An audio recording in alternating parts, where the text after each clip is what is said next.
Hey everybody, it's Jordan here. Welcome to What About the Game. Today I'm going to be talking about Teslagrad on the Nintendo Switch.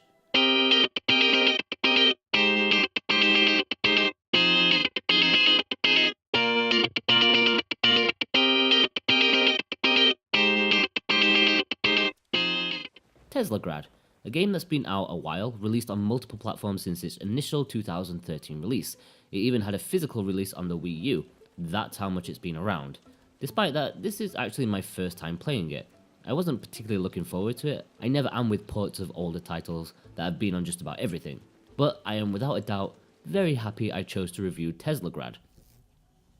Teslagrad is a 2D puzzle platform game, a genre that was almost unanimous with indie games of the past decade, although falling slightly behind to roguelikes now. Games of this type generally come and go, but there's a reason Teslagrad has stuck around. It's really quite lovely. It's not the most complicated of games, its simplicity is exemplified by its story, of which there is no dialogue at all. Everything is told visually, and the history of the land and why it is what it is told via puppet shows at various points of the game. All you need to know is that you are a young boy escaping some bad guys, and you end up in a tower filled with weird puzzles and powers. The world of Teslagrad has a strong affinity with electricity and magnetism. Indeed, most of the power-ups you collect use this theme. The first one you'll get is the Magnet Glove, which you can use to change the charge from blue to red or vice versa. This makes up the meat of the game, at least it seems so to me, as you make blocks or platforms attract or repel from each other depending on their colour. As you may know from school science classes, opposites attract while the same colour will repel. Each of the colour punches are designated to different buttons, as you'd expect. It actually took me a fair while to get to grips with which was which, and at the beginning I must admit that I often just spammed either of them to see which one worked at solving it. Then you'll end up with a teleportation boost, which lets you teleport a meter or two in front of you, avoiding obstacles in between.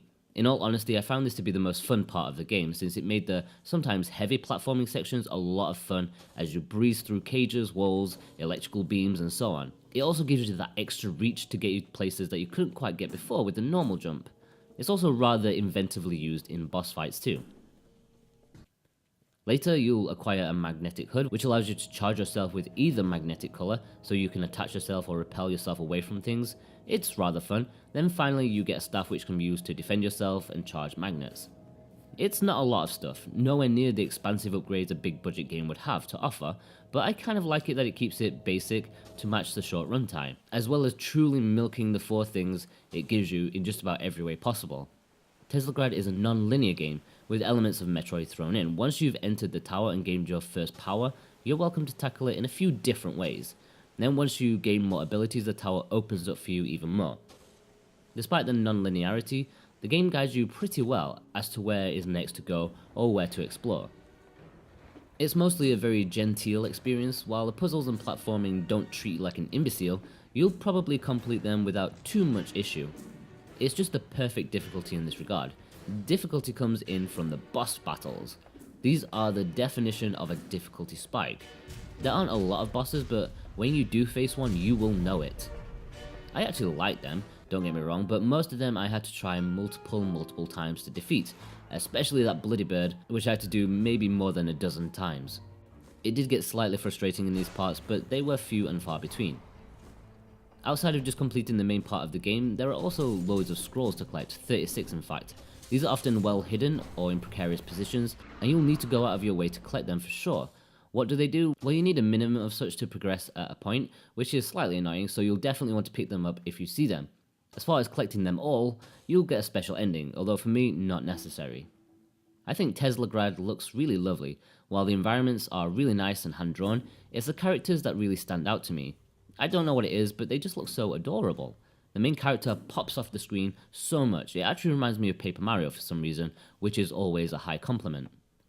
Overall, Teslagrad is a lovely little puzzle platformer for your Nintendo Switch. It's a game that's been around the block a little since its initial release, but there's a reason for that. It's a charming quality title that deserves to be played.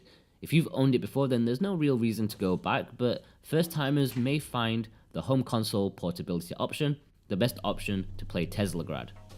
An experience worth having. Sure, the boss battles, while a nice part of the game, can be a little too difficult and frustrating at times, but the awesome platforming and puzzles will have you hooked right from the start. Okay guys, if you've enjoyed this review, then be sure to like and subscribe, that will help me out so much. You can read the full review of Teslagrad at whataboutthegame.com, and you can follow me on Facebook and Twitter if you want to. All the links are below. Thanks guys, bye bye.